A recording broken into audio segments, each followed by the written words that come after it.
வணக்கம். இது news first மதிய நேர பிரதான செய்திகள். முதலில் இன்றைய தலைப்புச் செய்திகள். இலங்கை மின்சார சபை ஊழியர்கள் சிலர் இன்று சுகவீன விடுமுறையின் கீழ் பணியில் இருந்து விலகியுள்ளனர். DMGA எனப்படும் தடுப்பூசியை இடைநிறுத்துவதற்கு சுகாதார அமைச்சு தீர்மானம். அமெரிக்க ஜனாதிபதி தேர்தலில் போட்டியிட உள்ள வேட்பாளர்களின் பட்டியலில் இருந்து ரிக் சாண்டோரம் விலகியுள்ளார். தொடர்வன உள்நாட்டுச் செய்திகள். கோரிக்கைகள் சிலவற்றை அடிப்படையாக கொண்டு இலங்கை மின்சார சபை ஊழியர்கள் சிலர் இன்று சுகவீன விடுமுறையின் கீழ் பணியில் இருந்து விலகியுள்ளனர். சம்பள உயர்வின் போது ஏற்பட்டுள்ள குளறுபடிகள் காரணமாக இந்த நடவடிக்கை எடுக்கப்பட்டுள்ளது என இலங்கை மின்சார சபை தொழிற்சங்க கூட்டமைப்பின் நடவடிக்கை குழு உறுப்பினர் ரஞ்சன் ஜெயலால் தெரிவித்துள்ளார். இதேவேளை இந்த தொழிற்சங்க நடவடிக்கை காரணமாக மின்சார விநியோகத்தில் எவ்வித தடங்கல்களும் ஏற்படாது என இலங்கை மின்சார சபை தலைவர் பேராசிரியர் பிமலதர்ம அபேவிக்ரம கூறினார். சம்பள பிரச்சினைகளுக்குரிய கலந்துரையாடலின் ஊடாக தீர்வொன்றை பெற்றுக்கொள்ள முடியும் என குடும்ப கட்டுப்பாட்டிற்காக நாட்டில் உள்ள பெண்களுக்கு வழங்கப்படும் DMGA எனப்படும் தடுப்பூசியை உடன் அமலுக்கு வரும் வகையில் இடைநிறுத்துவதற்கு சுகாதார அமைச்சு தீர்மானித்துள்ளது. குறித்த தடுப்பூசி தொடர்பில் மேற்கொள்ளப்பட்ட விசேட ஆய்வுகளை தொடர்ந்தே இந்த நடவடிக்கை எடுக்கப்பட்டதாக வாசனை திரவியங்கள் மற்றும் ஔடத அதிகார சபையின் பணிப்பாளர் டாக்டர் ஹேமந்த் பெனரகம குறிப்பிட்டார். இந்த தடுப்பூசியை பயன்படுத்தியதன் பின்னர் பெண்கள் பல்வேறு உடலியல் அசௌகரியங்களுக்கு உள்ளானமை தொடர்பில் பல முறைப்பாடுகள் கிடைத்துள்ளதாகவும் அவர் தெரிவித்தார். நாட்டில் குடும்ப கட்டுப்பாட்டு நடவடிக்கை தற்போது வெற்றிகரமான முறையில் முன்னெடுக்கப்படுவதால் எதிர்காலத்தில் அதனை தொடர்ந்து அவ்வாறே மேற்கொள்ள எதிர்பார்த்துள்ளதாக அவர் கூறினார். எவ்வாறாயினும் மக்கள் இது தொடர்பில் அச்சமடைய தேவையில்லை என வாசனை திரவியங்கள் மற்றும் ஔடத அதிகார சபையின் பணிப்பாளர் குறிப்பிட்டார். தற்போது களஞ்சியப்படுத்தி வைக்கப்பட்டுள்ள தடுப்பூசிகளை அகற்றுவதற்கு நடவடிக்கை எடுக்கப்பட்டுள்ளதாகவும் ஹேமந்த பெனரகம தெரிவித்தார். இதனைவிட தரமான தடுப்பூசிகளை பெற்றுக் கொடுப்பதற்கு நடவடிக்கை எடுக்கப்பட்டுள்ளதாகவும் அவர் சுட்டிக்காட்டினார். DMGA எனப்படும் தடுப்பூசி வகையை பயன்படுத்த வேண்டாம் என சுகாதாரத்துறையினருக்கு அறிவிக்கப்பட்டுள்ளதாகவும் வாசனை திரவியங்கள் மற்றும் ஔடத அதிகார சபையின் பணிப்பாளர் மேலும் குறிப்பிட்டார். கடற்றொழில் அமைச்சுக்கு சொந்தமான நிறுவனங்களின் நட்டங்களை குறைக்க முடியும் என மீன்பிடி மற்றும் நீரியல் வள அபிவிருத்தி அமைச்சர் ராஜித சேனாரத்ன தெரிவித்துள்ளார்.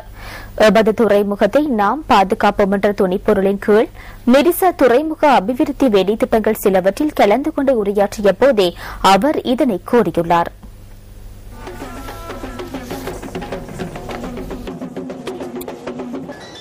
சுற்றுலா பயணிகளின் பாவனைக்காக இறங்குதுறை ஒன்று திறந்து வைக்கப்பட்டது.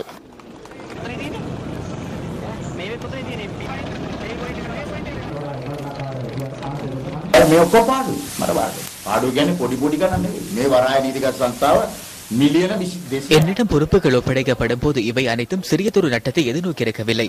துறைமுக அதிகார சபை 279 பில்லியன் நட்டத்திலே இங்கிருந்தது. வருடம் ஒன்றுக்கு 28 கோடி ரூபாய் நட்டம் ஏற்பட்டது. அரசாங்கத்தின் எவரும் எனக்கு 27% கூட வழங்கவில்லை. இந்த நட்டத்தை 2011ஆம் ஆண்டு டிசம்பர் மாதமாகும் போது 85 கோடியாக இருந்த நட்டத்தை 85 பில்லியனாக குறைத்துக் கொள்ள முடிந்தது. அதுவும் நட்டமே. கடற்றொழில் கூட்டுத்தாபனம் 123 மில்லியன் நட்டத்தில் இருந்தது. இரண்டாவது ஆண்டில் 50 மில்லியன் வரை அதனை குறைத்துக் கொள்ள முடிந்தது.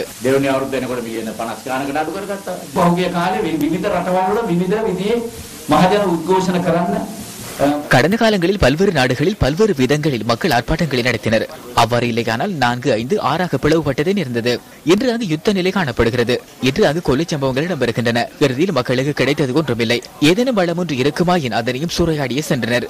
இந்த நிலைமை எமது நாட்டில் ஏற்படுத்துவதற்காக சிலர் முயற்சிக்கின்றனர். அனைத்திற்கும் ஆர்ப்பாட்டங்களை நடத்துகின்றனர். எரிபொருள் விலை அதிகரித்தாலும் மீனவ குடும்பங்களை வீதிக்கு இறக்கி ஆர்ப்பாட்டங்களை நடத்துகின்றனர். எரிபொருள் மானியத்தை வழங்க அரசாங்கம் தீர்மானித்திருந்த நிலையிலும் ஆர்ப்பாட்டங்களை நடத்தினர். බොහෝ දෙනෙක් මහන්සි නැහැ. ඕනෑම දේවල් උද්ඝෝෂණය කරනවා.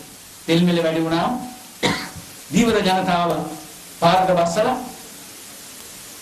එතකොටත් රජය තීරණය කළ ඉවරයි තෙල් සහන ආධාරය ලබා දෙන්න තමුන්නාස්. එහෙම තියෙද්දිත් උද්ඝෝෂණ කරනවා. அனுராதபுரம் ஸ்ரவஸ்திபுர பகுதியில் இடம்பெற்ற வாகன விபத்தில் ஒருவர் உயிரிழந்துள்ளார். மோட்டார் சைக்கிள் ஒன்று தனியார் பஸ் ஒன்றுடன் மோதி விபத்திற்குள்ளானதாக போலீசார் குறிப்பிட்டனர். விபத்தில் ஸ்ரவஸ்திபுர அலுத்வவ பிரதேசத்தைச் சேர்ந்த ஒருவரை உயிரிழந்துள்ளார்.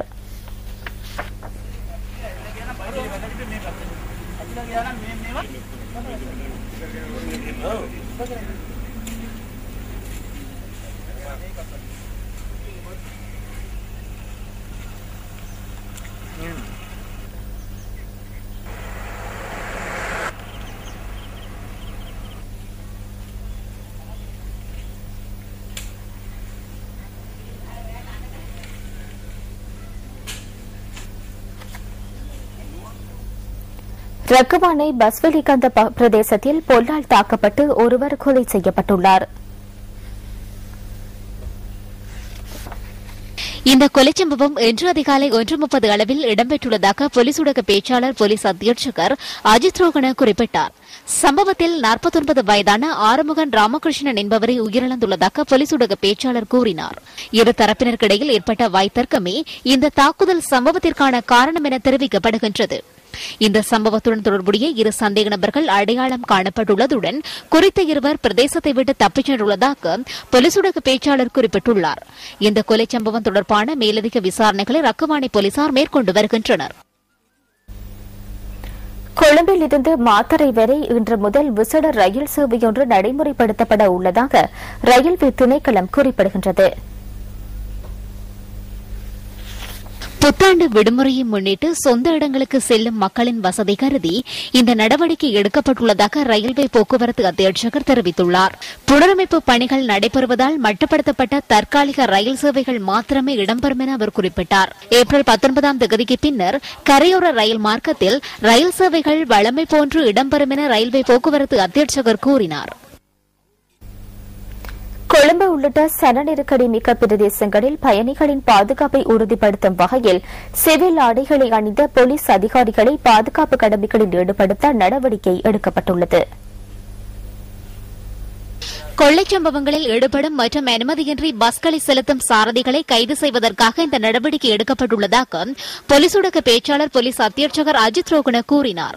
இந்த திட்டம் நேற்றைய தினம் முதல் முன்னெடுக்கப்படுவதாக அவர் சுட்டிக்காட்டினார். இதற்கமைய கொழும்பு மற்றும் நாட்டின் முக்கிய பகுதிகளுக்கு பயணிக்கும் பஸ்களில் சிவில் ஆடைகளை அணிந்த போலீஸ் அதிகாரிகள் கடமைகளில் ஈடுபடுத்தப்பட உள்ளனர். பஸ்களில் இடம்பெறும் குற்றச்செயல்கள் தொடர்பில் நடவடிக்கை எடுக்கப்படும் எனவும் போலீஸ் ஊடக பேச்சாளர் குறிப்பிட்டார்.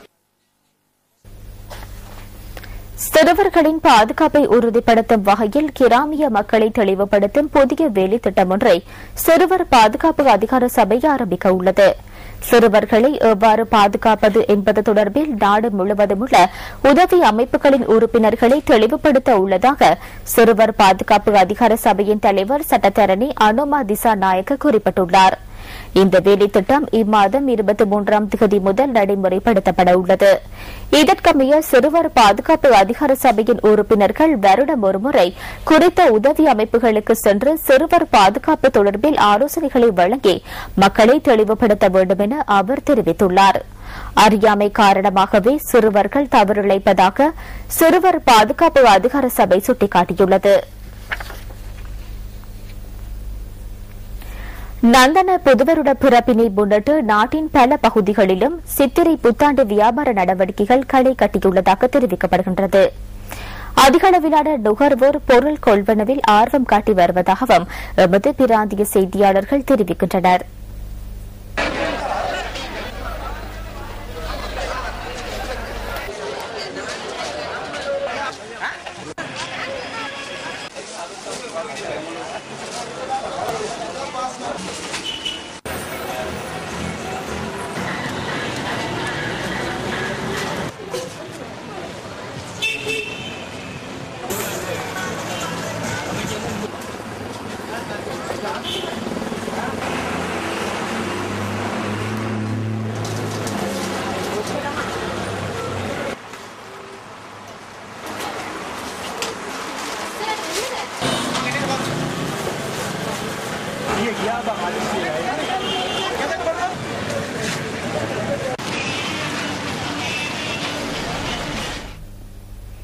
எதிர்வரும் பண்டிகை காலத்தில் பட்டாசு பாவனையின் போது கவனத்துடன் செயற்படும் பட்சத்தில் திடீர் விபத்துகளை குறைத்துக் கொள்ள முடியும் என தேசிய வைத்தியசாலையின் திடீர் விபத்துகள் பிரிவின் பணிப்பாளர் டாக்டர் பிரசாத் ஆரியவங்ச தெரிவிக்கின்றார். தமது கைகளில் வைத்து பட்டாசுகளை கொளுத்த வேண்டாம் என அவர் பொதுமக்களிடம் கேட்டுக் கொண்டுள்ளார். பாதுகாப்பற்ற முறையில் பட்டாசுகளை பயன்படுத்துவதால் ஏற்படும் திடீர் விபத்துகளின் எண்ணிக்கை அதிகரித்துள்ளதாக டாக்டர் பிரசாத் ஆரியவங்ச தெரிவித்தார். இதனால் மிகவும் அவதானத்துடன் பட்டாசுகளை கையாள வேண்டும் என அவர் குறிப்பிட்டார். சிறுவர்களுடன் இருக்கும் போதும் மது போதையில் இருக்கும் போதும் பட்டாசுகளை கையாள வேண்டாம் என தேசிய வைத்தியசாலையின் திடீர் விபத்து பிரிவின் பணிப்பாளர் கேட்டுக் கொண்டுள்ளார். பொதுமக்கள் இந்த விடயங்கள் தொடர்பில் அவதானத்துடன் செயற்பட்டால் விபத்துக்களை இயன்றவரை குறைத்துக் கொள்ள முடியும் என டாக்டர் பிரசாத் ஆரியவங்ச மேலும் குறிப்பிட்டார்.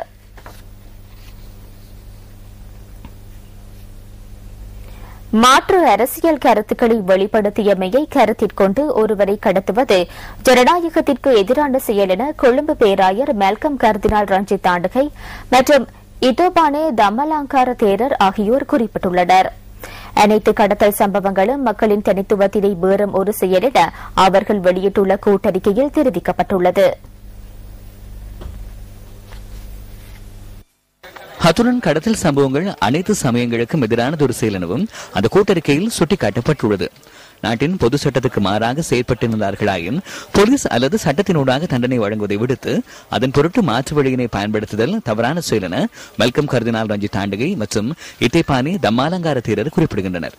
தற்போது இடம்பெற்று வரும் இவ்வாறான விடயங்கள் அபாயகரமான நிலைமைகளை தோற்றுவித்துள்ளதாகவும் அந்த கூட்டறிக்கையில் சுட்டிக்காட்டப்பட்டுள்ளது. இவ்வாறான கடத்தல்கள் மற்றும் காணாமற் போதல்கள் தொடர்ந்தும் நாட்டில் இடம்பெறுவதை தவிர்ப்பது அனைவரினதும் பொறுப்பு என மெல்கம் கர்தினால் ரஞ்சித் தாண்டகை மற்றும் இத்தைப்பானி தம்மாலங்கார தேரர் ஆகியோர் வெளியிட்டுள்ள கூட்டறிக்கையில் மேலும் குறிப்பிடப்பட்டுள்ளது.